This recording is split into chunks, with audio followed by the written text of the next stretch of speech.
మొదటి సమూయేలు గ్రంథం 22వ అధ్యాయం 1-2 వచనాలు. దావీదు అక్కడ నుండి బయలుదేరి అదుల్లాము గుహలోనికి తప్పించుకొని పోగా అతని సహోదరులను అతని తండ్రి ఇంటి వారందరూ ఆ సంగతి విని అతని యొద్దకు వచ్చిరి. మరియు ఇబ్బంది గల వారందరూ, అప్పులు చేసుకొనిన వారందరూ, అసమాధానముగా నుండి వారందరూ అతని యొద్ద కూడుకొనగా అతడు వారికి అధిపతి ఆయను. అతని యొద్దకు ఎక్కువ తక్కువ 400 మంది వచ్చి ఉండిరి. ప్రార్థన చేసుకుందాం. ప్రేమ కలిగిన మా పరలోకపు తండ్రి, మీ ఘనమైన అతి పరిశుద్ధమైన నామానికి వందనాలు ప్రభువా.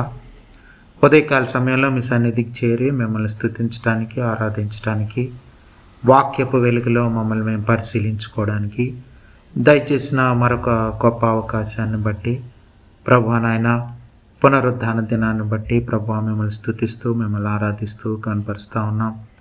మీరేమై ఉంటున్నారో దాన్ని బట్టి మీకు వందనాలు ప్రభువా.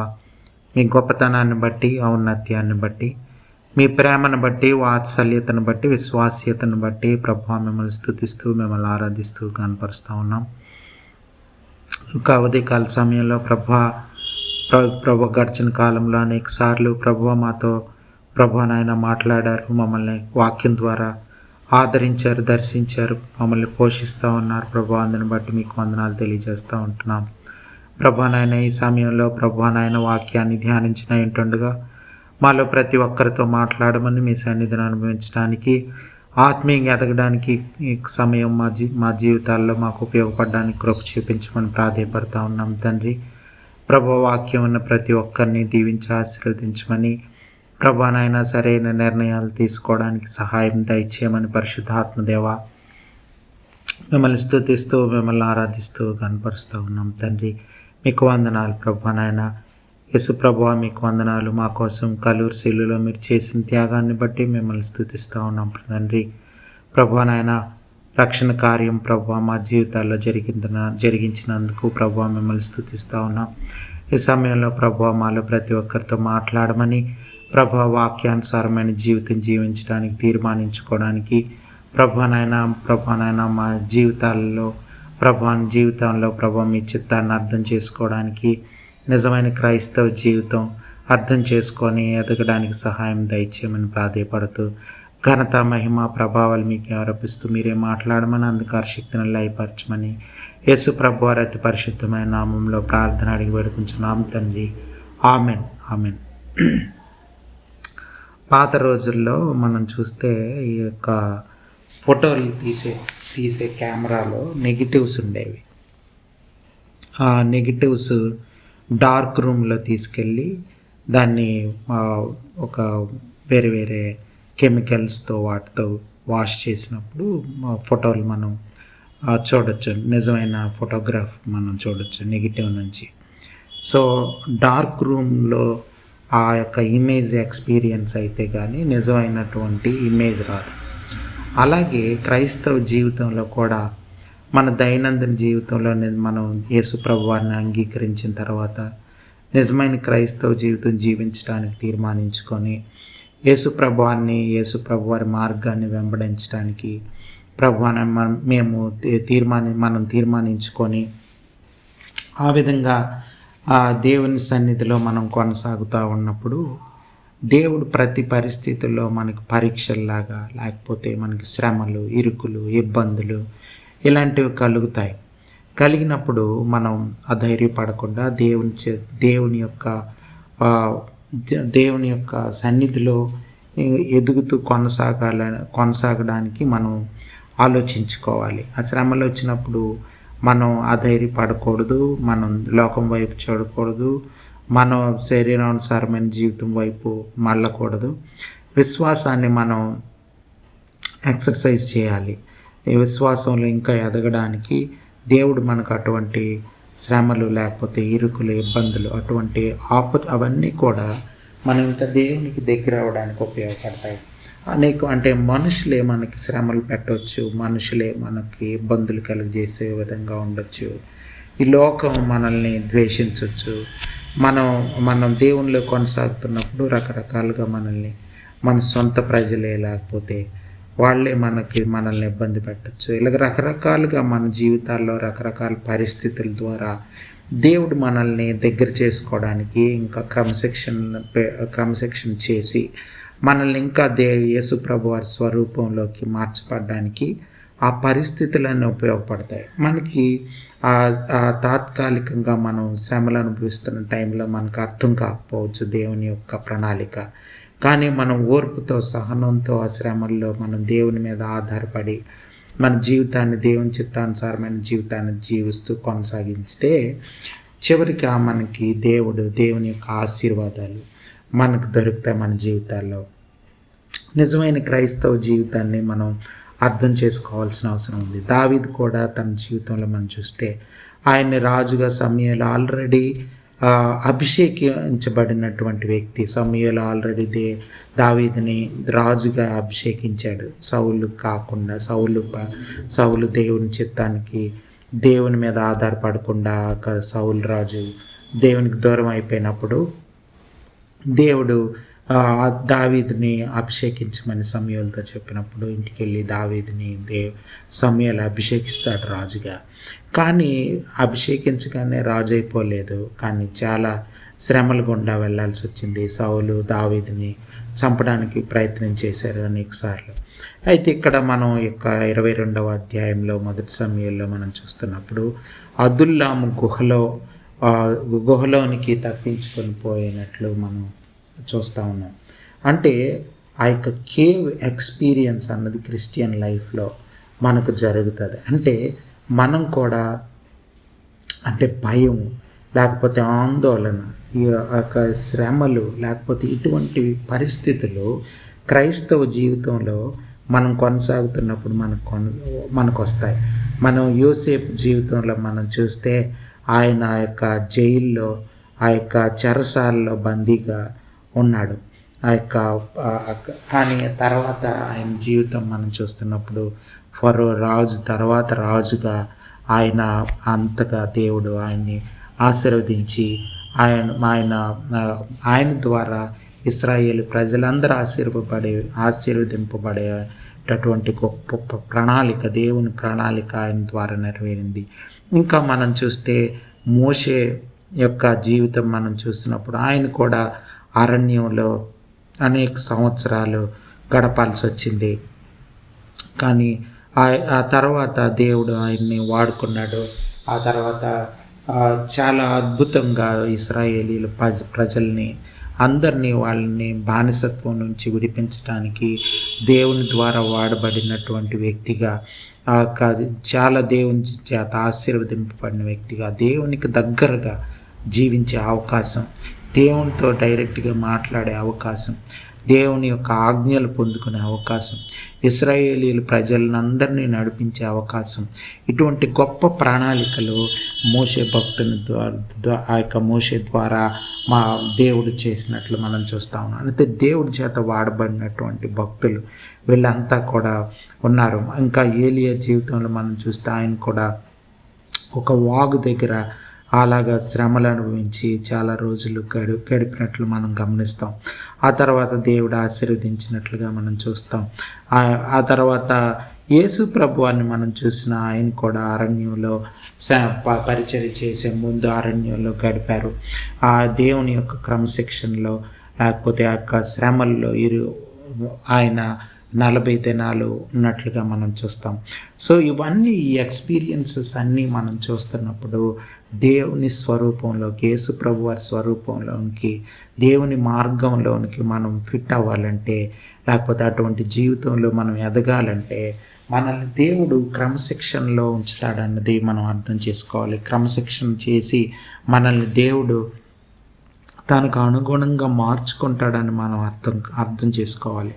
ఇక్కడ ఇంకా చూస్తే మనం 2వ వచనంలో చూడండి, మరియు ఇబ్బంది గల వారందరూ, అప్పులు చేసుకొని వారందరూ, అంటే ఎవరైతే ఆ రాజ్యంలో ఇబ్బంది పడుతూ ఉన్నారో, చాలా శ్రమలు, వాళ్ళ జీవితాలు సరిగ్గా అంటే అప్పుల పాలైపోయారో, సమాధానం లేకుండా ఉంటున్నారో వాళ్ళందరూ కూడా దావీదు దగ్గరికి చేరారు. అంటే శ్రమల్లో కూడా మనం ఇతరులని ఆదరించే వ్యక్తులుగా మనల్ని దేవుడు ఉంచుతాడు. మనం నిలదొక్కుని దేవుని మీద ఆధారపడుతూ మనం ప్రయాణం చేస్తున్నప్పుడు అటువంటి వారిని మన దగ్గరికి తీసుకొస్తాడు దేవుడు. అప్పుడు మనం వాళ్ళని గైడ్ చేసి మనం ఇంకా దేవుని చేత వాడబడ్డానికి, అనేక మందికి మార్గం చూపే వాళ్ళుగా మనం ఉండడానికి కూడా మనల్ని దేవుడు ఆ విధంగా ఆశీర్వదిస్తాడు. కోర్స్ మనం శ్రమల్లో ఉన్నాం, అయినా సరే దేవుడు మన ద్వారా ఇతరుల జీవితాలు కూడా ఆశీర్వదింపబడ్డానికి ఆ వందల మందిని ఆ యొక్క దావీదు తీసి వాళ్ళని ఆయన దగ్గర ఉంచుకున్నట్లు మనం చూస్తూ ఉన్నాం. అంటే దేవుని యొక్క ప్రణాళికలు చాలా అద్భుతంగా ఉంటాయి. మనం అది అర్థం చేసుకొని శ్రమలు వచ్చినప్పుడు మనం ఆందోళన చెందడానికి లేదు, మనం భయపడడానికి లేదు.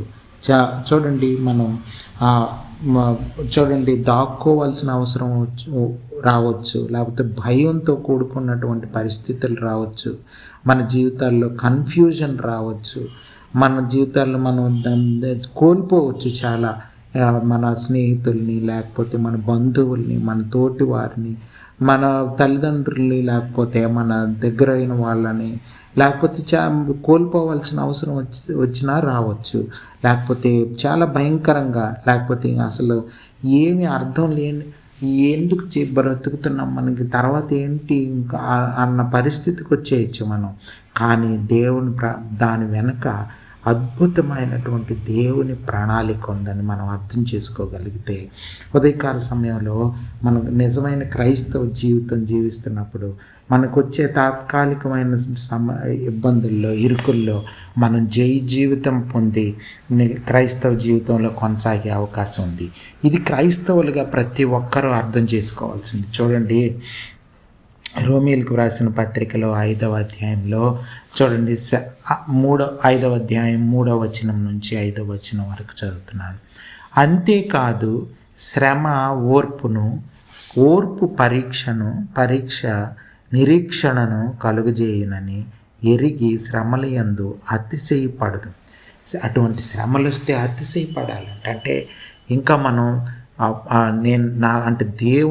దేవుడు నా జీవితాల్లో నన్ను ట్రైన్ చేయడానికి, నన్ను డిసిప్లిన్ చేయడానికి, దేవుని చేత డిసిప్లిన్ చేయబడ్డానికి నేను అర్హుడుగా ఉంటున్నానన్న ఆలోచన కానీ మనకు వచ్చిందంటే మనం అతిశయపడే, అంటే స్పిరిచువల్గా, అంటే మనం అదేదో ప్రైడ్ అని కాదు, కానీ నిజంగా ఎంత ధన్యులు అని మనం అనుకునే పరిస్థితి మనకి దేవుడు అటువంటి ప్రత్యక్షిస్తాడు.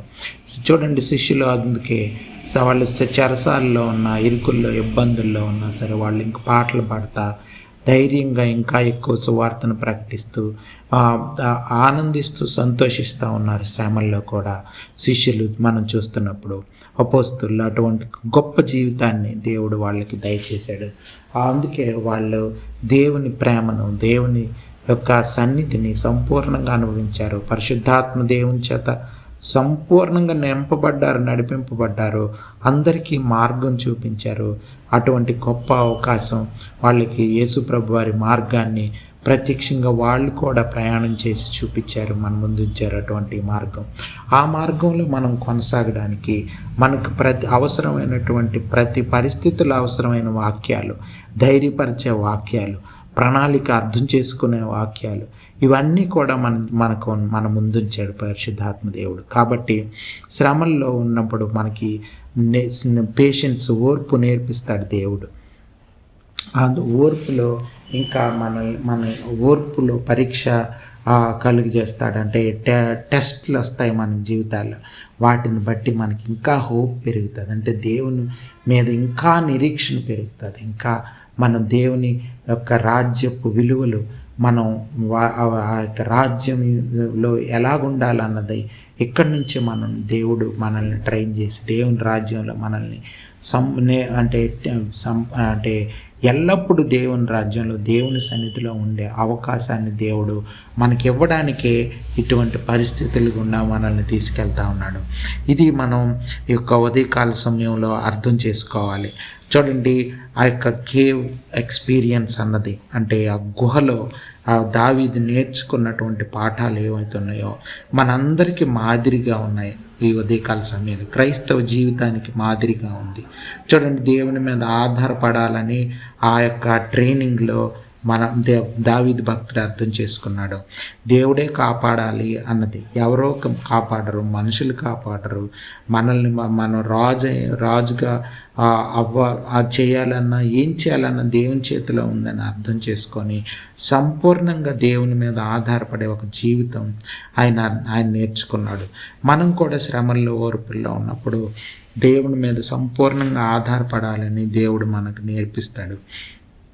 మనం దైనందిన జీవితంలో చాలాసార్లు దేవుని మీద ఆధారపడకుండా మనం నిర్ణయాలు తీసుకునే అవకాశం ఉంది. మన ఇష్టానుసారంగా మనం బ్రతికే అవకాశం ఉంది. కానీ దేవుని జీవితంలో దేవుని చిత్తానుసారమైన జీవితం జీవించడానికి దేవుని ప్రణాళికలో మనం కొనసాగుతున్నప్పుడు ఆ విధంగా దేవుని మీద సంపూర్ణంగా ఆధారపడే ఆ యొక్క జ్ఞానం దేవుడిస్తాడు శ్రమల్లో. అలాగే మనల్ని మనం తగ్గించుకునే అవకాశం దయచేస్తాడు. మనం ఇంతకుముందు మనలో చాలా గర్వం ఉంటుంది, ప్రైడ్ ఉంటుంది. కాబట్టి ఆ గర్వం పోతుంది. మనకు శ్రమల్లో, ఇరుకుల్లో, ఇబ్బందుల్లో ఉంటున్నప్పుడు దేవుణ్ణి నేర్పిస్తున్నప్పుడు దేవుణ్ణి హెచ్చిస్తూ మనల్ని మనం తగ్గించుకునే అటువంటి పాఠం నేర్చుకునే అవకాశం ఉంటుంది. అలాగే దేవుని కోసం ధైర్యంగా బ్రతికే అటువంటి ఆ ధైర్యం నేర్పిస్తాడు దేవుడు. ఎవరికి భయపడకుండా ఎవరిని కాకుండా దేవునికి సంపూర్ణంగా లోబడ్డానికి ధైర్యంగా దేవుని చిత్తానుసారమైన జీవితం జీవించడానికి మనకు అటువంటి ధైర్యం ఇస్తాడు.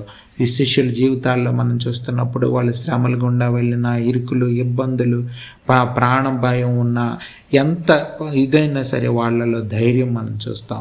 ఎంత శ్రమలు అయితే అంత ఎక్కువ ధైర్యంగా వాళ్ళు సువార్త ప్రకటించారు వాళ్ళు. ఇంకా చూడండి, మనం ఆరాధన సంపూర్ణంగా దేవుణ్ణి ఎలాగ ఆరాధించాలన్నది మనకి అర్థమవుతుంది. ఆరాధనలో మనం ఎదిగే అవకాశం శ్రమల ద్వారా మనకు తెలుస్తుంది. అలాగే ఇంకా మనం ఆ అనుభవాలన్నిటి ద్వారా ఇతరులని మనం దేవుని వైపు నడిపించావు. అవును, శ్రమల్లో ఉంటున్న వారిని మనం ఈజీగా వాళ్ళకి ధైర్యం చెప్పవచ్చు. ఎందుకంటే మనం కూడా శ్రమల గుండా వెళ్ళినప్పుడు వాళ్ళకి ఎవరైతే శ్రమల గుండా వెళ్తున్నారో వాళ్ళకు ధైర్యంగా చెప్పవచ్చు. ఎందుకంటే మనకు అటువంటి అనుభవాలు దొరికినాయి కాబట్టి ఇతరులను నడిపించే అవకాశం దేవుడు మనకిస్తాడు. సో ఎవరి మీద కాకుండా సంపూర్ణంగా కేవలం దేవుణ్ణి మాత్రమే నమ్మే ఒక గొప్ప అవకాశం, అటువంటి జ్ఞానం దేవుడు ఆ శ్రమల్లో ఉంటున్నప్పుడు ఇస్తాడు.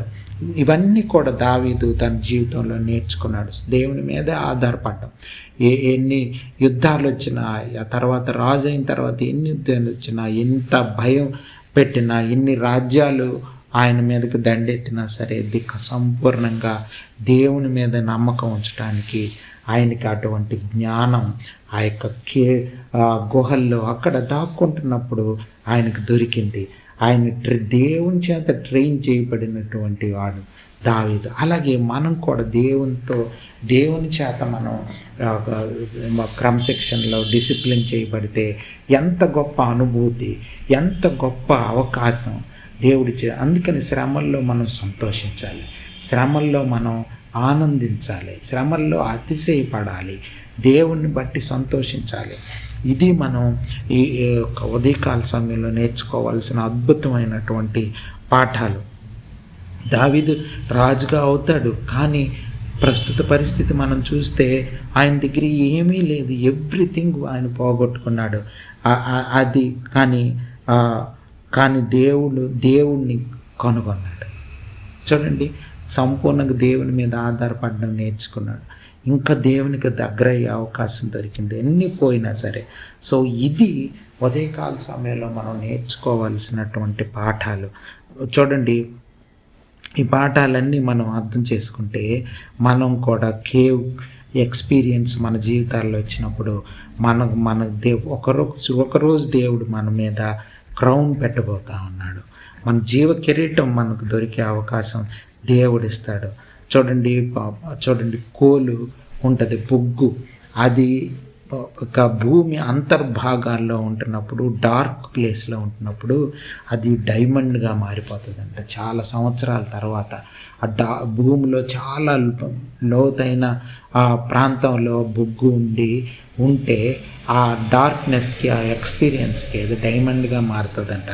సో అలాగే మనం కూడా ఆ యొక్క శ్రమల్లో, ఆ యొక్క చీకటి ప్రాంతాల్లో మనం ఉంటున్నప్పుడు, అంటే ఇదేదో పాపం గురించి మాట్లాడుతున్నటువంటి చీకటి గురించి కాదు, శ్రమల గురించి. మనం ఆ యొక్క శ్రమల్లో ఉంటున్నప్పుడు, ఆ యొక్క భయంకరమైన పరిస్థితులు గుండా మనల్ని దేవుడిని నడిపిస్తున్నప్పుడు మనల్ని ఫైనల్గా డైమండ్ లాగా, వజ్రం లాగా తయారైపోయే అవకాశం దేవుడిస్తాడు. సో ఇది ఒక ఉదయకాల సమయంలో మనం అర్థం చేసుకోవాల్సినటువంటి పాఠం, నేర్చుకోవాల్సిన అవసరం ఉంది, అర్థం చేసుకోవాల్సిన అవసరం ఉంది. చూడండి, కీర్తనల గ్రంథంలో ఒక మాట నేను చదువుతున్నాను, 30వ అధ్యాయంలో 5వ వచనం చూడండి. అయితే కోపము నిమిషమాత్రం ఉండును, ఆయన దయ ఆయుష్కాలమంతయు నిలిచును.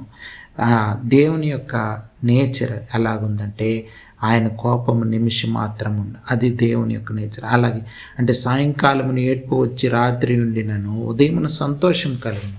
ఈ శ్రమలు అనేవి చాలా టెంపరీగా మన జీవితాల్లో మనల్ని దేవుడు నేర్పించడానికి మనల్ని శ్రమల గుండా తీసుకెళ్తున్నాడు. అది మనం అర్థం చేసుకోవాలి. రోమీయులకు రాసిన పత్రిక 8వ అధ్యాయంలో 22వ వచనంలో మనం చదివితే, సృష్టి యావత్తు ఇది వరకు ఏకగ్రీవంగా మూలుగుచు ప్రసవ వేదన పడుచున్నదని ఎరుగుతాం.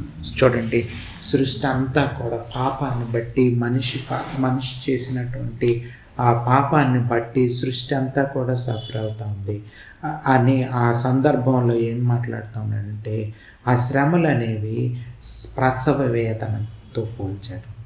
శ్రమలు అనేవి ప్రసవ వేదనతో అంటే ప్రసవ వేదన అనేది తాత్కాలికం, చాలా టెంపరీ, కొంతసేపు మాత్రమే ఉంటుంది. ఆ తర్వాత మొత్తం పోతుంది, సంతోషంతో నింపబడతారు.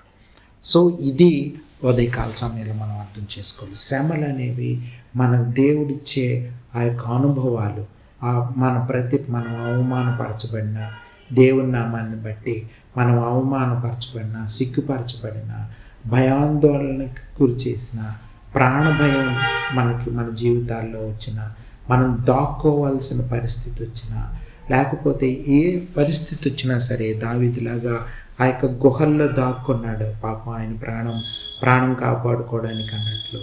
కానీ దేవుడు వాటన్నిటి వెనుక దేవుని హస్తం ఉందని మనం అర్థం చేసుకోవాలి.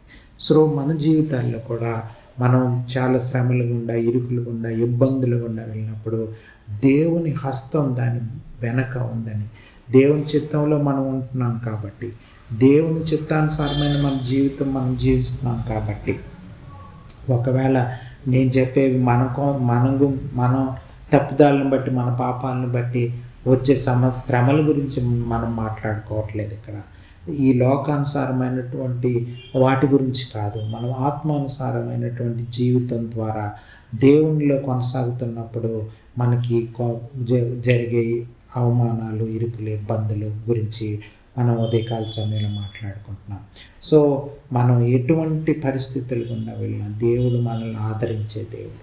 ఒకరోజు మనల్ని జీవకిరీటం ద్వారా మనల్ని హెచ్చించే దేవుడు మన దేవుడు. కాబట్టి మనం ఏ పరిస్థితుల్లో అయినా సంపూర్ణంగా దేవుని మీద ఆధారపడి బ్రతుకుదాం, సంతోషిద్దాం, అతిశయపడతాం.